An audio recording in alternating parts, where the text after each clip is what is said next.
Hello friends, हमारी आज की कहानी है एक पिता की भूख। 5:30 बजे को ऑफिस खत्म होने के बाद मैं सीधा घर नहीं गया था, क्योंकि मुझे मेरे दोस्त का फ़ोन आया था जिसने मुझे राजा रानी वड़ा पाव की शॉप के सामने मलाड में रुकने के लिए कहा था। उसे कुछ शॉपिंग करनी थी, इसलिए उसने कहा था तुम रुकना, साथ में जाएंगे। हम दोनों हमेशा एक साथ ही शॉपिंग करने जाते थे।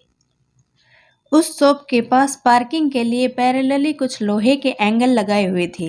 मैं उन्हीं पर चढ़कर बैठ गया और अपने दोस्त का इंतजार करने लगा। एक 70-72 साल का बुजुर्ग आदमी, आंखों पर मोटे कांच वाले चश्मे, मैले धोती और कुर्ता पहने मेरे पास आया। क्योंकि मैं लोहे के एंगल पर 3-4 फुट ऊंचाई पर बैठा था, उसने मेरे घुटनों को छुआ और बोला, बेटा, एक बड़ा पाव खरीद कर दे दोगे तो बहुत अच्छा होगा। बहुत ज़्यादा भूख लगी है। मैंने जब उस बूढ़े आदमी की तरफ देखा तो वह मुझे रोजाना दिख रहे भिखारियों में से नहीं लगे। उन्हें देखकर ऐसा भी नहीं लग रहा था कि वह हर दिन भीख मांगते होंगे।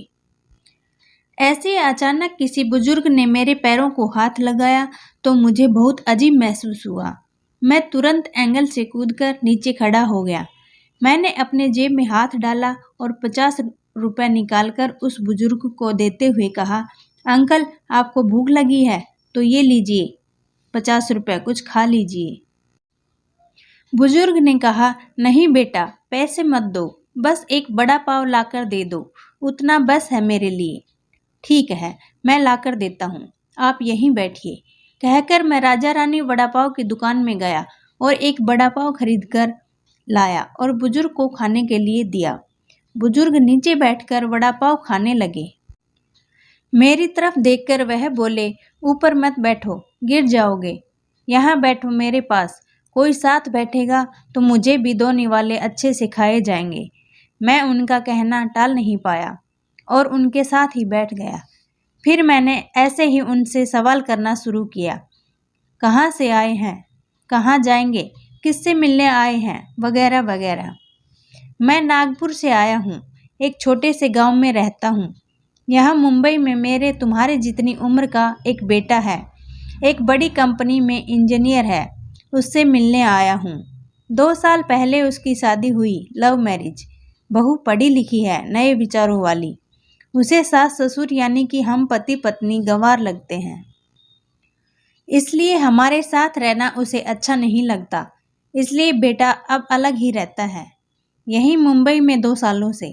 परसों मेरे इस मोबाइल पर उसका फ़ोन आया था, कह रहा था अमेरिका में नौकरी मिली है उसे, बीवी को लेकर जा रहा है अमेरिका 10 साल के लिए। यहाँ मुंबई में था तो 6 महीने में एक बार आता था हम बूढ़े बूढ़ी को मिलने के लिए। अब इतने दूर प्रदेश जा रहा है, एक बार मिलने के लिए आओ बोला तो अब समय नहीं बचा है। परसों फ्लाइट में बैठकर जाना है कहता है। अब 10 साल के लिए जा रहा है, पता नहीं कब तक हम जिएंगे या मरेंगे, इसलिए सोचा खुद ही जाकर उसे मिल लेता हूँ। कल शाम से एयरपोर्ट को ढूंढ रहा हूँ, लेकिन यहाँ के लोग कहते हैं कि इस एरिया में एयरपोर्ट है ही नहीं। बुजुर्ग ने एड्रेस वाली चिट्ठी मेरे हाथ में देते हुए कहा। उनकी बात सुनकर मैंने कहा, लोग सच कह रहे हैं, एयरपोर्ट यहाँ नहीं है, सांता क्रूज में है। बुजुर्ग ने मेरी तरफ देखकर कहा, लेकिन परसों जब बेटे का फ़ोन आया था तो उसने यही पता लिखवाया था। मुझे लगता है यह फ़ोन भी खराब हो गया है, फ़ोन ही नहीं आ रहा है बेटे का। मैंने बताया था उसको कि मैं उससे मिलने आ रहा हूँ मुंबई। कहते हुए बुजुर्ग ने मोबाइल मुझे देखने के लिए दिया। अब मेरे एक हाथ में चिट्ठी और एक हाथ में मोबाइल था। मैंने मोबाइल का बटन दबाकर देखा। मोबाइल अच्छे से चल रहा था और मोबाइल में नेटवर्क भी पूरी तरह से आ रहा था। मैंने उनसे पूछा, आपने नहीं लगा के देखा फ़ोन बेटे को? मुझे कहाँ लगाना आता है बेटा फ़ोन, कोई फ़ोन करता है तो उठा लेता हूँ बस, उन्होंने कहा। मैंने रिसीव्ड कॉल में जाकर आखिरी आए नंबर पर कॉल किया। 2 रिंग्स बजने के बाद कॉल कट कर दिया गया। फिर मैंने एड्रेस की चिट्ठी खोलकर देखी। उसमें जहां हम बैठे थे वहीं का एड्रेस था। यानी कि जानबूझकर गलत एड्रेस दिया गया था। मैं समझ चुका था कि गलत पता देकर लड़का अपने माँ बाप को टाल रहा था और अब वह उनका फ़ोन भी नहीं उठा रहा था। मुझे यह भी मालूम पड़ चुका था कि वह जिस प्लेन में सवार हो चुका था वह प्लेन कभी भी उसके माँ बाप की दिशा में उड़ने वाला नहीं था।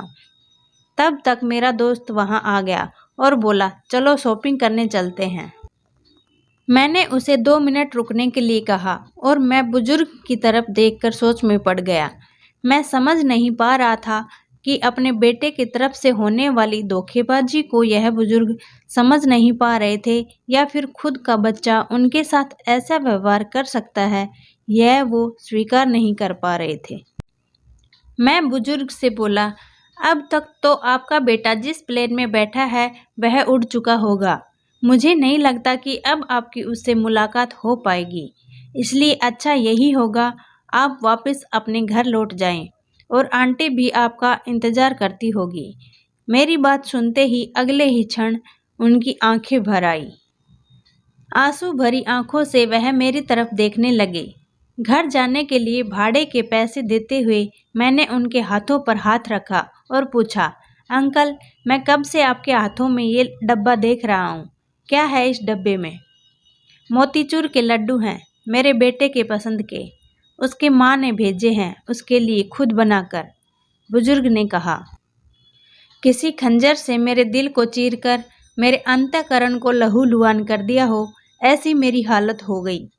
मैं निशब्द होकर बुजुर्ग की तरफ देखता रहा और वहीं बैठा रहा। ए भाई, चलना, देर हो रही है। मेरे दोस्त की आवाज़ कानों में पड़ी तो मैं होश में आया और ऐसे ही उस भीड़ में उसके पीछे पीछे चलने लगा। घर पहुंचकर आधी रात तक मैं सो नहीं पाया।